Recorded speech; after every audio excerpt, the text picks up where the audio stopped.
তারা ঠিকই উড়েছে, সারা দেশকে কাঁদিয়ে ছুঁয়েছে আকাশের দখল। কে জানতো যেই কাগজের বিমান নিয়ে আকাশের কোলে স্বপ্নগুলো ঢেউ তুলত, সেই বিমান দুর্ঘটনায় সদ্য ফোটা ফুলগুলো অকালে পড়ে যাবে। মাইলস্টোন স্কুলে ওরা শিখতে এসেছিল আনন্দে, ফিরে গেছে স্তব্ধ এক নীরবতায়। শিক্ষা প্রতিষ্ঠান হয়ে উঠেছে শোকের নিঃস্ব গান। ক্লাসরুমের বেল এখন শুনতে পাওয়া যায় না, চারিদিকে শুধু নিঃশব্দ কান্না, পোড়া গন্ধ।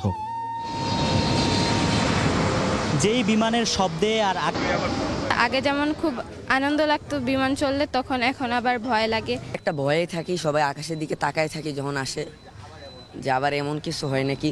আমার মনে হয় মাঝে মাঝে যে এই বিমানটা এই বুঝি পড়ে গেল। আব্দুল্লাহ শামীম ও মারা গেছে, এরপরে হচ্ছে শায়ান মারা গেছে, এরপরে হচ্ছে সামির মারা গেছে।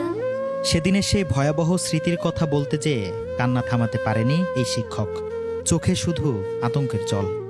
আমার সেই দিনের ঘটনা মনে হলে আমি চোখের সামনে দেখেছি, আমার সন্তানরাও ভিতরে ছিল, অল্পের জন্য বেঁচেছে। এখনো পরিবারের নিখোঁজ সদস্যের খোঁজে ভিড় জমাচ্ছেন স্বজনরা। তাদের কান্নায় ভারী হয়ে উঠছে ক্যাম্পাস। ও আমার কাছে কার্ডটা দিয়ে গেছিল যে ভাই আমি একটু আসতেছি, ক্লাস শেষ করে ছুটির পরে কার্ড যে দিয়ে গেছে, আর ফেরত আসে নাই কার্ড নেওয়ার জন্য। আমি